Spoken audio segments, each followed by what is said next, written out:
अस्सलाम वालेकुम, कैसे आप लोग? ठीक हैं। आज रावलपिंडी पिम्स हॉस्पिटल में जो इंतहाई तकलीफ दह इंसिडेंट हुआ है जिसमें 14 बच्चों की हलाकत हो गई है।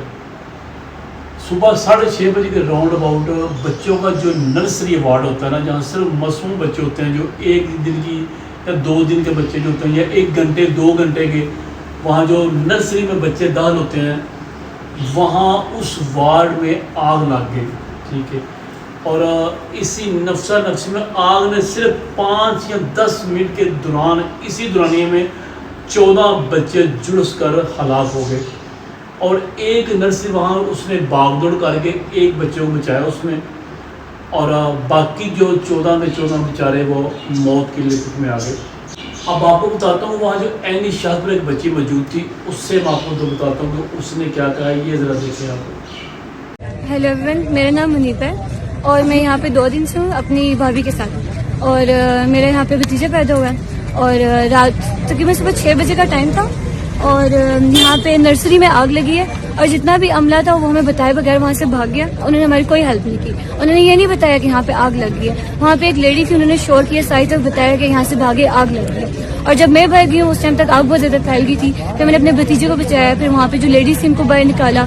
और जब हम नीचे आए भागने के लिए तो वहाँ पे जो उनका अमला नीचे खड़ा होता पहले से भाग के, उन्होंने हमें बंद कर दिया। वो हमें बाहर नहीं जाने दे रहे थे। वो कहते कि आपने बाहर नहीं जाना, कि बात फैल जाएगी, इस तरह का वो कुछ कह रहे थे। और हम उनको कह रहे हैं हमें बाहर जाने थे, लेकिन वो हमें बाहर नहीं जाने दे रहे थे। और उनकी इसी गफलत की वजह से ऊपर काफी बच्चे भी जले हैं और हम क्या ही कर सकते हैं, ऊपर काफी बच्चे जले हैं, उनकी डेथ वगैरह हो गई है।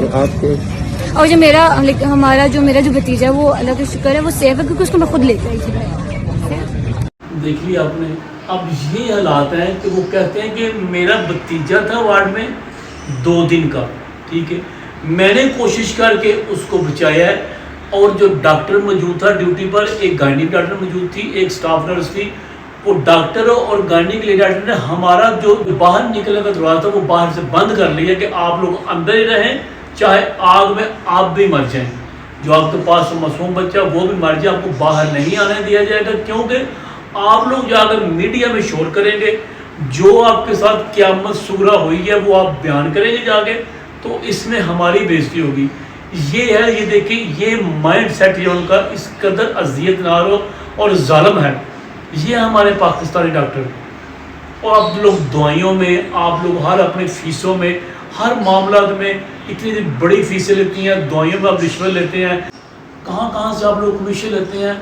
और इतने जालिम भी हो गए हैं कि मासूम बच्चे जो फरिश्ते हैं वो अंदर जल रहे हैं और आपको अपनी पड़ी हुई है। क्या बात, किस तरह, किससे ये फरियाद करें कि इतने जालिम हैं आप लोग। और अभी उसके बाद पहले मैं उस पर वज़ीर-ए-आज़म साहब के बयान पर बात में आता हूँ। पहले मैं आपको बता दूँ कि ये जो बिल्डिंग है ये बहुत पुरानी नहीं है, बसीदा नहीं है, इसको बने हुए 3 साल अभी हुए हैं, ठीक है। और ये दूसरा पोर्शन है, ठीक है।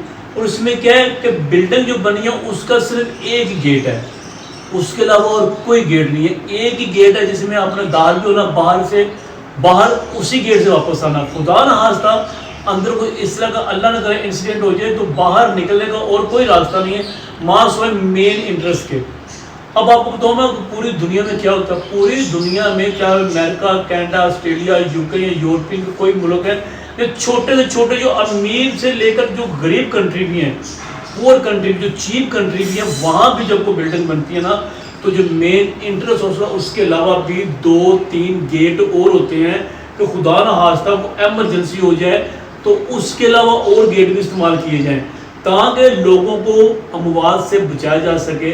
और ऐसा होता भी है, ठीक है।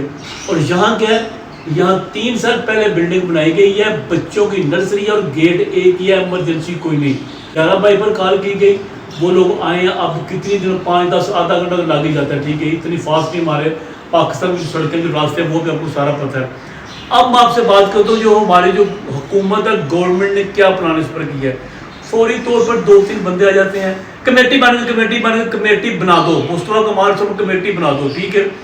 फिर तलाल चौधरी साहब कमेटी बना दो, उसके बाद अब वज़ीर साहब आते हैं, कमेटी बनाओ, कमेटियाँ बनाओ। हम बचपन से ये सुनते आ रहे हैं, जितना मर्जी बड़ा हादसा हो, ये कमेटियाँ बनती रही हैं और कमेटियाँ ख़त्म हो गई, 2-3 दिन में बात ख़त्म, रात गई बात गई। अब वज़ीर साहब ने कहा है کہ فوری طور پر انہوں نے آ کے صحت کے جو سیکٹری ہیں گوری صاحب ان کو جی عہدے سے برطرف کر دیا. یار گوری صاحب کا کیا کرنا ہے جنہوں نے گوری صاحب کو برطرف کر کے کیا کریں گے آپ؟ گوری صاحب کا کیا کردار ہے؟ وہ تو گھر میں ہے یار. وہ اللہ کے بندوں کو اس طرح کام کیا کرو یار, وہ عقل کو شعور ماننے کو دل کرے کہ گوری صاحب کو معطل کر دیا, گوری صاحب برطرف کر دیا. گوری صاحب نے کیا کرنا ہے؟ وہ نرس ہے, ڈسپینسر ہے, کمپاؤنڈر ہے, ڈاکٹر ہے, کیا ہے وہ؟ ٹھیک ہے, وہ تو وہ گھر میں ہے. اب کیا کرے گا کہ جو ڈیوٹی پر موجود ہیں. آپ کو ایک بات بتا دوں میں سر, وزیر صاحب جو ڈیوٹی پر موجود ہوتا ہے نا وہ سارا غفلت کا ذمہ دار ہوتا ہے, کیونکہ وہ جو ہوتا ہے نا واٹس ایپ اس سے جان چھوٹے, ٹک ٹاک سے جان چھوٹے, ٹھیک ہے, دوسرے معاملوں سے جان چھوٹے, فیس بک سے جان چھوٹے, کام کی طرف دھیان ہو, تو پھر ایسے جو انسیڈنٹ نہیں ہوتے. جب ایک سارا گروپ بیٹھ کے آپس میں گپے لگا رہا ہوتا ہے, ڈاکٹر نرس ایک دوسرے جان نہیں چھوڑتے, ڈسپینسر اسٹاف نرس ایک دوسرے جان نہیں چھوڑتے, جب وہاں کا بیٹھ کے ماحول آپ نے انٹرٹینمنٹ کرنا ہے تو خدا نہ خواستہ جب ایسے حادثات ہو گئے تو پھر آپ کو پہنچتے ایسا اتنا ٹائم ہو جاتا ہے. خدا نہ خواستہ ہاسپٹل ہو گئے یا کوئی ایسی انڈسٹری ہو گئی کہ جہاں خدا نہ خواستہ حادثات تو اموات زیادہ ہونے کے چانسز ہو, تو وہاں ایک آدھا بندہ نا وہاں اس دوران ڈیوٹی میں کوئی ایسے بھی بندے اوپر کھڑے ہونے چاہیے جو بندہ راؤنڈ لگا کے چکر لگاتا رہے, آیا کوئی جو ڈیوٹی کر رہا ہے وہ ڈیوٹی کر رہا ہے کہ انٹرٹینمنٹ کر رہا ہے. تو اس لیے آپ نے گوری صاحب برطرف کیا, ٹھیک ہے, کوئی ایشو نہیں, یہ آپ کا جو فیصلہ ٹھیک ہے, لیکن جو نچلی سطح جو اندر کام کو ہو رہا تھا نا اس پر غور کرے. آگے سے اگر آپ نے حادثہ بچانے ہیں, جو ان کے والدین اللہ پر ان کو صبر دے, اللہ پاک ان پر رحمت فرمائے, اور ہمارے ملک سے ایسے خدا نہ خواستہ کوئی ایسا انسیڈنٹ نہ ہو جس سے اس قدر تکلیف دے اور اس قدر پریشانی کا باعث بنے. بہت بہت شکریہ.